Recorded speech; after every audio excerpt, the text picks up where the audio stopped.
नीलेश जी, पिछला साल बहुत ही बेहतरीन था। हम लोगों ने बहुत शानदार रिटर्न्स हर तरीके के इंडेक्स में कमाए और इंडिविजुअल स्टॉक्स ने तो बिल्कुल ही बहुत ज़बरदस्त इंडिविजुअल रिटर्न्स भी दिए हैं। अब बताइए कि यहाँ से आगे आने वाले 1-2 साल आपको कैसे लगते हैं? पहले एक मैक्रो ट्रेंड सेट कीजिए, हम लोग कहाँ बैठे हुए हैं? सुशैल भाई, भारत बदल रहा है। क्या बात। पहले अगर आप देखें तो हमारे यहाँ पे महंगाई का बहुत बड़ा मार था। अब धीरे धीरे करके महंगाई को हमने मॉडरेट कर दिया है। पहले हमारे पास एफएक्स रिजर्व्स बहुत कम होता था। आज दुनिया का चौथा लार्जेस्ट एफएक्स रिजर्व्स हमारे पास है। पहले हम फिस्कल प्रोफ्लिगेसी के रास्ते पे चलते थे, कमाते थे 100 रुपया, खर्चा करते थे 110 रुपया।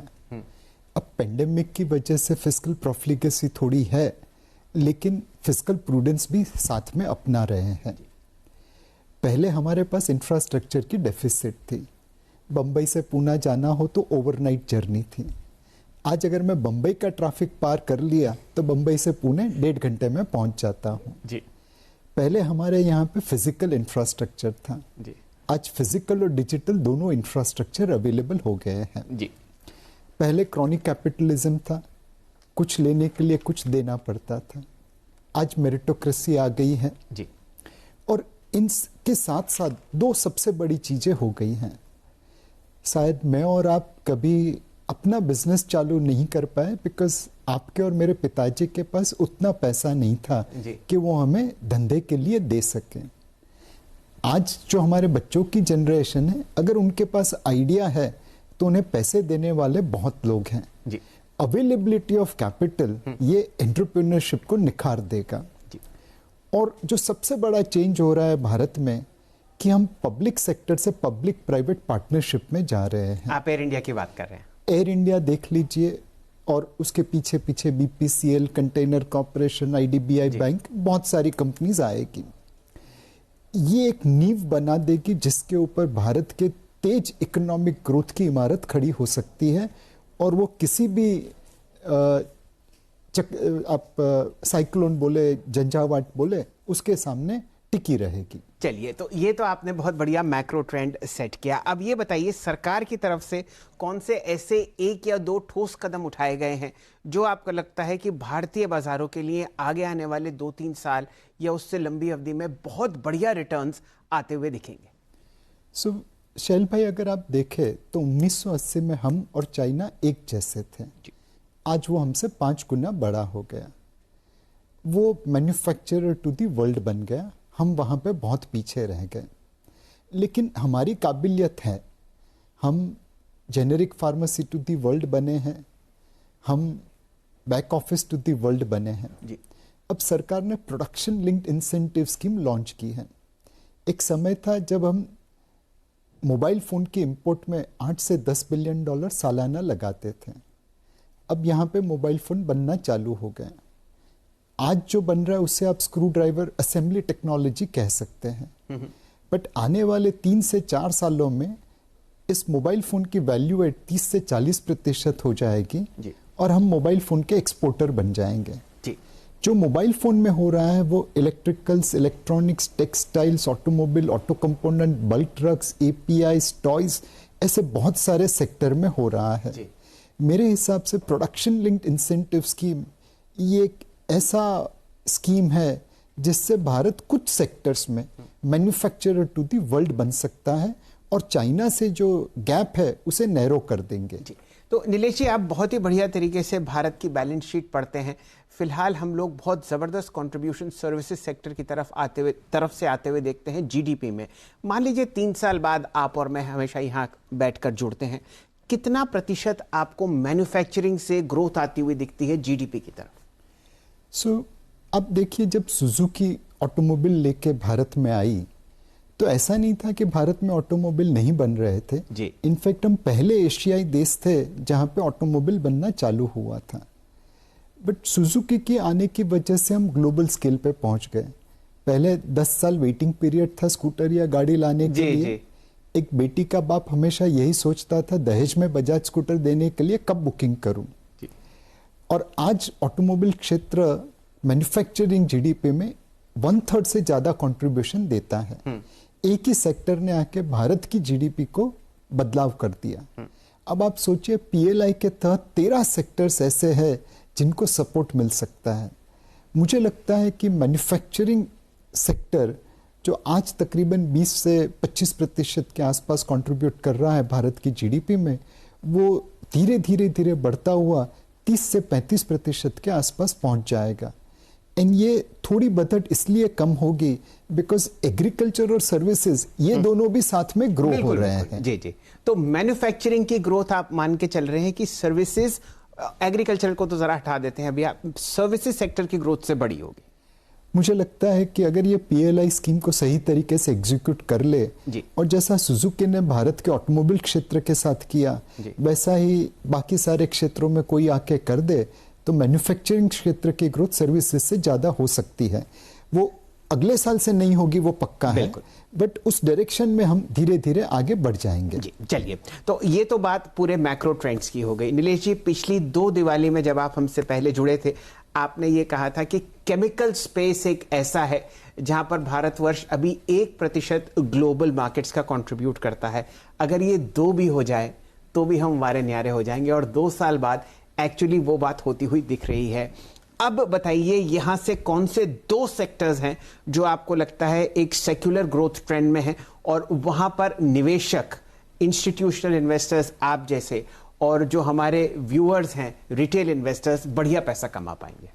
शैल भाई, मुझे लगता है कि यह टाइप का ग्रोथ रियल एस्टेट सेक्टर्स में आ सकता है। आज वर्क फ्रॉम होम में हर किसी को एक कमरा शॉर्ट पड़ रहा है। मैं 4 बेडरूम के फ्लैट में रहता हूं, मुझे 5वां बेडरूम चाहिए। हाउसिंग लोन के ऊपर ब्याज की दरें कोटक बैंक की 6.5% में देता है जी। House prices most of the part of India में तकरीबन पिछले 5-7 सालों से स्टेबल रही है या नीचे आई है जी। तो अफोर्डेबिलिटी बढ़ गई है। और सबसे बड़ा जो चेंज हुआ है रियल एस्टेट सेक्टर में कि रेरा की वजह से कंज्यूमर और डेवलपर इंटरेस्ट सेम हो गए हैं जी। और अब बड़ी बड़ी दिग्गज ग्रुप की कंपनियां रियल एस्टेट सेक्टर में आ रही है। तो मुझे लगता है कि रियल एस्टेट सेक्टर जो किसी जमाने में भारत की जीडीपी में तकरीबन लो डबल डिजिट कंट्रीब्यूट करता था और आज हाई सिंगल डिजिट पे पहुंचा है, वो यहां से यू टर्न मार के लो डबल डिजिट पे वापस पहुंच जाएगा। अब रियल एस्टेट सेक्टर का मजा ये है कि इसमें ज्यादातर चीजें लोकली होती हैं। आप घर इंपोर्ट नहीं कर सकते। जी जी जी।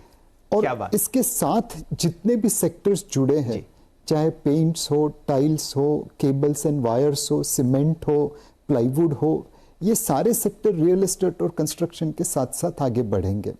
तो हमें लगता है real estate and home improvement एक ऐसा सेक्टर है जहां पे आप फाइनेंशियल से लेके कंस्ट्रक्टर तक के पूरे वैल्यू चेन में निवेश कर सकते हैं जी। तो नीलेश जी, क्योंकि आप बहुत ही बारीकी से माइक्रो डेटा भी पढ़ते हैं, बैलेंस शीट्स में आपकी माहिरी है, ये बताइए रियल एस्टेट स्पेस में क्या आप उन कंपनीज की तरफ ध्यान देंगे जो घरों को फाइनेंस करती हैं, जैसे कि होम फाइनेंस कंपनीज या बहुत बड़ी बड़ी कंपनीज भी हैं जो निफ्टी में भी जुड़ी हुई हैं, या यहां पर आप रियल एस्टेट डेवलपर्स पर ज्यादा फोकस करेंगे? रिटर्न कहां ज्यादा आएगा? शैल भाई, गुजराती में कहावत है कि मामा के घर पे बैठे हो और माँ खिला रही है, क्या तो फिर खाने में हेजिटेंसी क्यों? तो मेरे हिसाब से ये पूरा सेक्टर आपके लिए अवेलेबल है जी। इसमें आप फाइनेंशियर्स में निवेश कर सकते हैं, कंस्ट्रक्टर में निवेश कर सकते हैं, उस चेन से जुड़े हुए वेंडर्स में भी इन्वेस्ट कर सकते हैं। खाली निवेश करते समय एक चीज का ध्यान रखिए। वीडियो में आगे बढ़े उससे पहले मैं आपको एक इम्पोर्टेंट इन्फॉर्मेशन देना चाहूंगी। मार्केट में हमें कब शेयर बेचना, कब खरीदना, ये हम लोगों को बिल्कुल भी पता नहीं होता, इसलिए हमें बहुत ही ज्यादा लॉस होता है। इससे आसानी से बचने का उपाय जो है वो मैंने सर्च किया। एक किताब आई है जिसका नाम है simple logic for share market, जिसके राइटर हैं शिवराज माथुरे। इसमें किसी भी तरीके की किसी फाइनेंस की पढ़ाई के बिना सिर्फ लॉजिक के बेस पर करोड़ों कमाना सिखाया है। ये किताब मैंने भी पढ़ी, मुझे ये जबरदस्त लगी। आपको भी ये जरूर पढ़नी चाहिए। ये सिर्फ 49 रुपीज की है, अमेजोन पर अवेलेबल है, हिंदी और इंग्लिश दोनों में है। ये एक ई बुक है जिसे हम फोन पर भी पढ़ सकते हैं, या फिर किताब का नाम या फिर लेखक का नाम अमेजोन पर सर्च कर सकते हैं। इस बुक की जो लिंक है वो वीडियो के डिस्क्रिप्शन में है, तो आप इस बुक को जरूर परचेस कीजिएगा। ये आपके लिए बहुत ही ज्यादा हेल्पफुल रहेगी शेयर मार्केट से पैसा कमाने के लिए। कि रियल एस्टेट सेक्टर्स में गवर्नेंस का इश्यू कई जगह पे आता है। तो क्वालिटी कंपनी में निवेश करिए और उन कंपनीज में निवेश करिए जहां पे वैल्यूएशन अभी भी रीजनेबल है। कुछ कुछ कंपनीज इस सेक्टर में ऐसी है जो अपने फंडामेंटल से बहुत आगे ट्रेड कर रही है, तो उनको अवॉइड कर दीजिए। अच्छा, चलिए, तो यहाँ पर आप 5 या 7 साल की वैल्यूएशन जोन देखेंगे और उससे डिसाइड करेंगे कि भाई कौन ऊपर है, उससे जरा परे। एब्सोल्युटली। चलिए, ये तो बात रियल एस्टेट स्पेस की हो गई। नीलेश जी, आप बाजार से लगभग 3 दशक से जुड़े हुए हैं और 80 और 90 के दशक में भारत का जो मैन्युफैक्चरिंग बेस था वो स्टॉक मार्केट में बहुत अच्छा रिफ्लेक्ट करता था। उसके बाद प्राइवेट सेक्टर बैंक्स आए, फिर आईटी कंपनीज आई, तो हमारा रुझान सर्विसेज सेक्टर की तरफ जाता हुआ दिखा। अब हम एक ऐसे पायदान पर खड़े हुए हैं जब एक इंडस्ट्रियल साइकिल आपको बढ़ती हुई दिख रही है, नए नए प्लांट्स अनाउंस हो रहे हैं। क्या ये भी अगले 2-3 साल के लिए ट्रेंड रहेगा कि उन कंपनीज की तरफ ध्यान दिया जाए जो ओल्ड इकोनॉमी थी? डेफिनेटली शैल भाई, ये जो इंडस्ट्रियल रिलेटेड कंपनीज थी उन्होंने पिछले 5-6 सालों में तो बहुत ही कठिन परिस्थिति का सामना किया। तो अब जो मतलब बच्चे हैं वो फाइटिंग फिट हैं, उन्होंने अपनी कॉस्ट को काफ़ी कंट्रोल कर लिया है और अब उनके लिए पूरा मैदान सामने है। एक्सपोर्ट्स मार्केट में उन्हें अपॉर्चुनिटी मिलेगी। दूसरी चीज़ है, लोकल में गवर्नमेंट स्पेंड कर रही है, गवर्नमेंट के पास फिस्कल स्पेस है पैसा खर्चा करने की। और तीसरा, प्राइवेट सेक्टर निवेश अब चालू हो रहा है। चाहे सीमेंट सेक्टर देखिए, स्टील सेक्टर देखिए, शुगर सेक्टर देखिए, वहाँ पे निवेश आगे बढ़ने लगा है। तो मुझे लगता है कि पिछले 5-10 सालों का जो अंडर परफॉर्मेंस इंडस्ट्रियल कंपनीज का है वो आने वाले 2-3 सालों में कवर हो जाएगा। इन कंपनीज के पास अब वॉल्यूम्स बढ़ेगा, मार्जिन बढ़ेगा और इन्वेस्टर्स की एक्सपेक्टेशन से ज़्यादा ये पैसा बना पाएंगे। इसमें सिर्फ एक चीज़ का ध्यान रखना है, इंडस्ट्रियल कंपनी सर्विसेज की तरह नहीं है। वहाँ पे रिजल्ट्स सेक्युलर लीनियर नहीं आते, वो लंपी आते हैं। तो आपको वो लंपीनेस का ध्यान रखना पड़ेगा। जी, चलिए, तो ये तो 2 सेक्टर्स आपने अगले 2 या 3 साल के लिए हमारे दर्शकों को बताए, रियल एस्टेट एंसिलरीज और उनकी जितना भी फाइनेंसिंग आर्म है, और इंडस्ट्रियल स्पेस जहां पर हम लोग बहुत फेरबदल आते हुए देख रहे हैं। नीलेश जी, सिर्फ और सिर्फ अगर निफ्टी को देखें तो हम लोगों ने पिछले 18 महीने में 8,000 से निफ्टी 18,000 तक जाते हुए देखा। अगले 2 साल में कौन कौन सी ऐसी चीजें हैं जो आपको बाजार में होती हुई दिख रही हैं? इतने बढ़िया रिटर्न दिलवा दीजिए अगले साल तो फिर वारे न्यारे हो जाएंगे। मेरे हिसाब से शैल भाई, जो रिटर्न हमने पिछले 18 महीनों में देखा वो आने वाले 36 महीनों में भी शायद नहीं मिलेगा। 8,000 से 18,000 की जर्नी एक चीप मार्केट से फेयर वैल्यू मार्केट में हुई। अब मार्केट अपनी फेयर वैल्यू के आसपास पहुंच चुका है, तो एक आपको रिटर्न की एक्सपेक्टेशंस बहुत कम करनी पड़ेगी। बट दूसरे एसेट क्लास के सामने फिर भी इक्विटी में ज़्यादा रिटर्न छूटेगा। दूसरा, आपको वॉलेटिलिटी के लिए प्रिपेयर होना पड़ेगा। कुछ हद तक आप ये कह सकते हैं कि पिछले 18 महीने की बैटिंग पिच थी भारत की पिच की तरह, जहां पे आप आसानी से रन बना सकते थे। अब आप बॉलिंग पिच पे जा रहे हैं, यहाँ पे बॉल टर्न होगी या स्किड होगी या शूट होगी, एंड आपको संभल के खेलना पड़ेगा। सो रिटर्न की एक्सपेक्टेशन कम कर दीजिए और वॉलेटिलिटी की एक्सपेक्टेशन बढ़ा दीजिए and be ready for the next 36 months market. अच्छा, चलिए, ये बात भी बिल्कुल पक्की हुई कि 80% रिटर्न नहीं आ रहा। चलिए, कोई बात नहीं। अब ये बताइए नीलेश जी, बाजार को 2 हिस्सों में बांटिए। हमारे देश का जो सबसे बड़ा इंडेक्स है वो है NSE 500, और वहां पर अनेक तरीके की कंपनीज हैं, बहुत अच्छी, जहां पर आपको प्रोफेशनल मैनेजमेंट्स दिखते हैं, बहुत अच्छे, जहां पर फ्लोट्स बहुत अच्छे हैं, विदेशी निवेशक आके निवेश करते हैं, आपके फंड्स वहां पर स्टेक लेते हैं, रिटेल इन्वेस्टर्स भी जुड़ते हैं। कोई ऐसे 2 हिस्सों में आप इस NSE 500 को बांटना चाहते हो जहां एक जगह लाल झंडी हो और एक जगह हरी झंडी? यस शैल भाई, आज मार्केट में कुछ ऐसी जगह है जहां पर लाल झंडी दिख रही है जी। कुछ स्टॉक ऐसे हैं जहां पे बिजनेस बहुत अच्छा है, उनके बिजनेस से, मैनेजमेंट से कोई शिकायत नहीं, बट बिकॉज उनका फ्लोटिंग स्टॉक बहुत कम है और वो फ्लोटिंग स्टॉक कुछ कॉन्सेंट्रेटेड हाथ में है, तो उन्होंने कुछ भी भाव छाप दिया है। उस वैल्यूएशन पे अगर आप पीछे देखें तो बहुत अच्छा रिटर्न दिखता है, आगे देखे तो मुझे नहीं लगता कि इन स्टॉक्स में आने वाले 1.5-2 सालों में कुछ रिटर्न बनेगा। दूसरी, एंड ये हर बुल मार्केट में हमने देखा है कि कुछ पेनी स्टॉक्स होते हैं जिसमें न बिजनेस होता है न कोई फंडामेंटल्स होते हैं, बट दाम आसमान को छू जाते हैं। और अब ये सोशल मीडिया का जमाना है, तो लोग खरीद के फिर 20 लोगों को पहुंचा देते हैं कि इसमें ये हो रहा है वो हो रहा है, लोग उसमें कूद पड़ रहे हैं। तो NSE 500 में तो ये टाइप की बगैर फंडामेंटल की कंपनीज बहुत कम है, बट बिलो 500 प्रोबेबली 25 से 30% मार्केट ऐसा है जहां पे बिजनेस फंडामेंटल यहाँ पे है और वैल्यूएशन वहां पे है जी। तो ये मार्केट में इस रेड जोन में आप ट्रेडिंग करना है तो करिए, बट निवेश तो पक्का मत करिए, बिल्कुल इसमें रिटर्न नहीं बनेगा।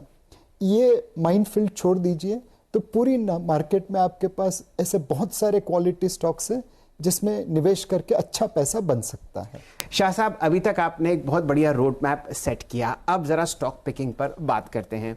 ये बताइए, NSE 500 में से जो कि हमारे देश का सबसे बड़ा इंडेक्स है, इसमें क्या अपने निवेश के यूनिवर्स को सीमित रखें, और अगर हाँ तो इसमें कितनी ऐसी कंपनीज होंगी आपके हिसाब से जो पिछले 10-12 साल की बैलेंस शीट मजबूत है और वहां पर अब स्टॉक पिकिंग शुरू की जाए?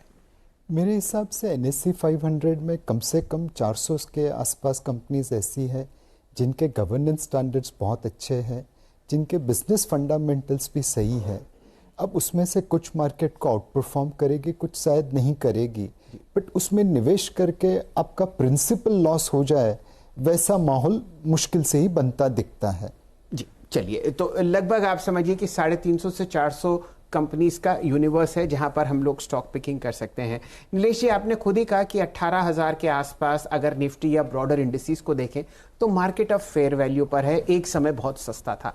क्या यहां पर भी कोई सेक्टोरली आपको ओवर वैल्यूएशन दिखती है? कई बार हम लोग चर्चा करते हैं टीवी पे, हमारे साथ बहुत निवेशक और बड़े बड़े दिग्गज इन्वेस्टर जुड़ते हैं और वो चिंता व्यक्त करते हैं कि भाई अब 100 PE की बात हो रही है। कई जगह IPOs में तो बिल्कुल डर लगता है आप प्राइस पढ़ें, और डर लगता है जब वो लिस्ट हो जाते हैं।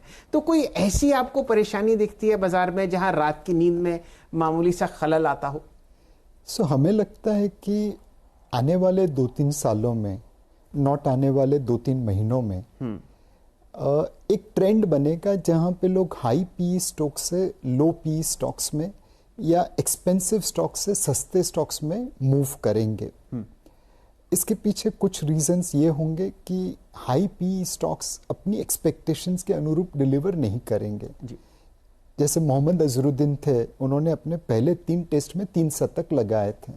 लोगों की उम्मीद थी कि अब तो ये हर टेस्ट में शतक लगाएंगे। मोहम्मद अजहरुद्दीन बहुत अच्छे बल्लेबाज थे, बट हर मैच में वो शतक नहीं लगा पाए जी, बिकॉज वो स्टैंडर्ड उतना ऊपर था कि उस एक्सपेक्टेशंस के पे ऊपर डिलीवर करना मुश्किल हो जाता। सिमिलरली एक और चीज भी है शैल भाई, कि जब डाकू वालिया संत वाल्मीकि बनता है तो रामायण का सर्जन होता है। वैसे ही डाकू वालिया स्टॉक जिस दिन अपनी करवट बदलता है और संत वाल्मीकि बनता है तो आपका सबसे ज्यादा पैसा बनेगा। और इस मार्केट में बहुत सारे निवेशक ऐसे हैं जो उन डाकू वालिया के ऊपर प्रेशर डालेंगे जी, एक एक्टिविस्ट बनके कि भैया आप अच्छे गवर्नेंस स्टैंडर्ड्स अपनाइए, आप अपने बिजनेस को ढंग से चलाइए ताकि आपकी कैपिटल वैल्यू बढ़े और हमारा भी रिटर्न बने। क्या बात है। तो रामायण की रचना आपको दोबारा भारतीय बाजारों में होती हुई दिख रही है अगले 2-3 साल में। नीलेश जी, पिछले 18 महीनों में हमारे बाजार की एक खासियत रही कि करोड़ों नए निवेशक जो 22 साल की उम्र के हैं, 18 साल की उम्र के हैं, 25 साल की उम्र के हैं, वो हमारे साथ जुड़े। आपके पास 3 दशक का तजुर्बा है, बताइए 3 ऐसे गुरु मंत्र कि नुकसान तो बिल्कुल ही ना हो और अगर नफा हो तो वो बहुत आराम से हो, बिना किसी परेशानी के। एक पिछले 18 महीने आपने बैटिंग पिच पे बैटिंग की, अब बॉलिंग पिच पे बैटिंग करना है तो आपकी टेक्निक सुधार लीजिए, अच्छी कंपनी में निवेश करिए, लॉन्ग टर्म के लिए निवेश करिए। यह मार्केट ऐसा नहीं है जहां पे आप लिवरेज पोजीशन चलाएं। दूसरी चीज है कि पिछले 3 दशक में मैंने देखा है कि क्वालिटी में निवेश करके आज तक किसी का नुकसान नहीं किया। टेम्पररी लॉस आता रहता है, बट फाइनली वो रिकवर हो जाता है।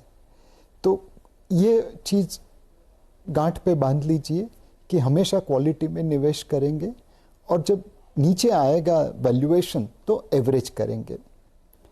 और तीसरी चीज़, एक डिसिप्लिन्ड एसेट एलोकेशन रखिए। एक अगर आप बॉलिंग पिच पे भी देखें तो जिस बैट्समैन की टेक्निक अच्छी है वही सफल हो, वो जरूरी नहीं है। उसके पास डिसिप्लिन होना भी उतना ही जरूरी है। तो यह मार्केट में भी टेक्निक के साथ साथ डिसिप्लिन होना बहुत ज़रूरी है, और वो डिसिप्लिन आती है आपके एसेट एलोकेशन से, आपके लॉन्ग टर्म इन्वेस्टमेंट से।